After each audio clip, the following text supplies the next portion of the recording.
UP के नोएडा में एक बार फिर खुले नाले ने जान जोखिम में डाल दी जब एक कार गड्ढे में जा गिरी, जिससे हड़कंप मच गया।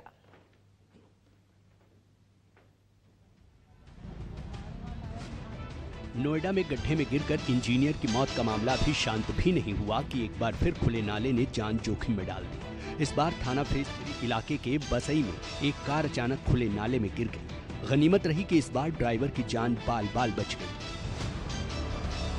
सूचना पर पुलिस भी मौके पर पहुंची और कड़ी मशक्कत से रेस्क्यू कर कार को बाहर निकाला गया। दरअसल वर्क सर्किल 5 में भी कई जगह खुले नाले बने हैं जो डेथ ट्रैप बनते जा रहे हैं। सोचिए, सेक्टर 150 में सॉफ्टवेयर इंजीनियर युवराज मेहता की दर्दनाक मौत के बाद भी नोएडा प्राधिकरण अभी तक नहीं जागा है। ऐसे में प्राधिकरण की लापरवाही पर सवाल उठ रहे हैं कि आखिर कब तक और किस बात का इंतजार किया जा रहा है। Bureau report, news 24। यूपी के कानपुर में कोडेन कफ सिरप मामले में बड़ी कार्रवाई हुई जब वाराणसी पुलिस ने कानपुर में विनोद अग्रवाल की करीब 5.25 करोड़ की संपत्ति कुर्क कर दी।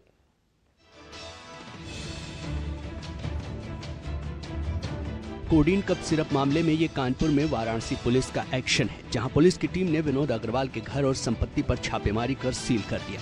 इस कार्रवाई में करीब 5.25 करोड़ रुपए की संपत्ति कुर्क की गई है। पुलिस ने पीडी फार्मा और एमके फार्मा पर भी कार्रवाई की है।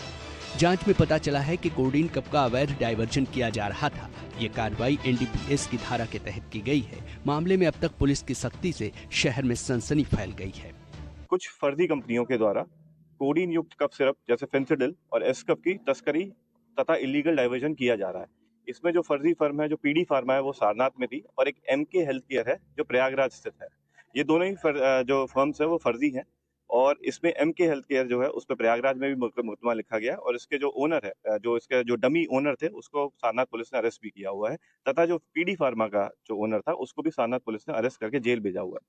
इसमें जांच के क्रम में यह तथ्य पाया गया कि विनोद अग्रवाल, जिनकी कंपनी अग्रवाल ब्रदर्स है, उन्होंने काफी भारी मात्रा में एस कफ सिरप जो है उसकी बिलिंग इन फर्जी फर्मों में किया गया है। दरअसल यूपी में कोडीन कप सिरप मामले में पुलिस का लगातार एक्शन जारी है और अवैध दवा तस्करों पर शिकंजा लगातार कसा जा रहा है। Bureau report, news 24।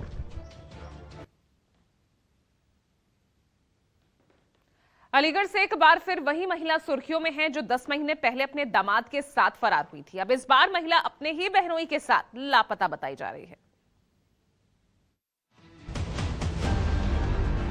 बताया जा रहा है कि अब इस बार महिला अपनी बहनोई के साथ लापता हो गई है, जिससे इलाके में सनसनी फैल गई है। जानकारी के मुताबिक मंडराक निवासी सपना अप्रैल 2025 में अपने दामाद राहुल के साथ घर से फरार हो गई थी। बाद में दोनों बिहार के सीतामढ़ी में साथ रह रहे थे और वहीं उन्होंने शादी भी कर ली थी। राहुल जो पहले उसका दामाद था, बाद में उसका पति बन गया।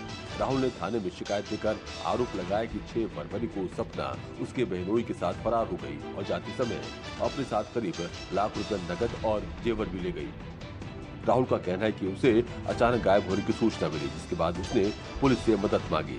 हैरानी की बात यह है कि अब तक न तो बिहार के सीतामढ़ी में और न ही दादो थाने में इस मामले में कोई आधिकारिक एफआईआर दर्ज हुई है। वहीं ये भी जानकारी सामने आई है कि हाल ही में राहुल ने दूसरी शादी कर ली है। पुलिस का कहना है कि मामले की जांच की जा रही है और दोनों पक्षों के बयान दर्ज किए जा रहे हैं। फिलहाल महिला और उसके कथित साथी का कोई सुराग नहीं मिल पाया है। Bureau report, news 24।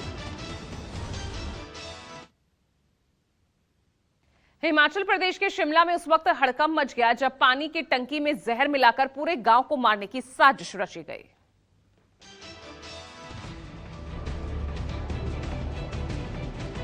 पानी जो पीने के लिए सबसे जरूरी है, लेकिन शिमला में यही पानी जहर बन गया। मामला रोहडू के नेशरा गांव का है, जहां पानी की टंकी में जहर मिलाकर पूरे गांव को मारने की साजिश रची गई। जब मैं अपने घर में खाना खा रहा था उसके बाद मैंने अपने घर का जैसे ही नलका खोला तो उसमें मुझे अजीब सी दवाइयों की स्मेल आई, जिसके बाद मैंने अपने आस पड़ोस वालों को सूचित किया और उनसे उनके नलके खोलने को कहा। उसमें भी इसी तरह की स्मेल पाई गई, जिसके बाद हमने पूरे गांव को सूचित किया और जल शक्ति विभाग को भी सूचित किया। जल शक्ति विभाग की टीम मौके पर आई और उन्होंने पानी के सैंपल लिए। सैंपल लेने के बाद जब लैब टेस्ट हुआ तो उसमें अत्यधिक जहर की मात्रा पाई गई। आदर्श की मुस्तैदी से करीब 200 लोगों की जान तो बच गई, लेकिन ये गंभीर चिंता का विषय है और सवाल भी है।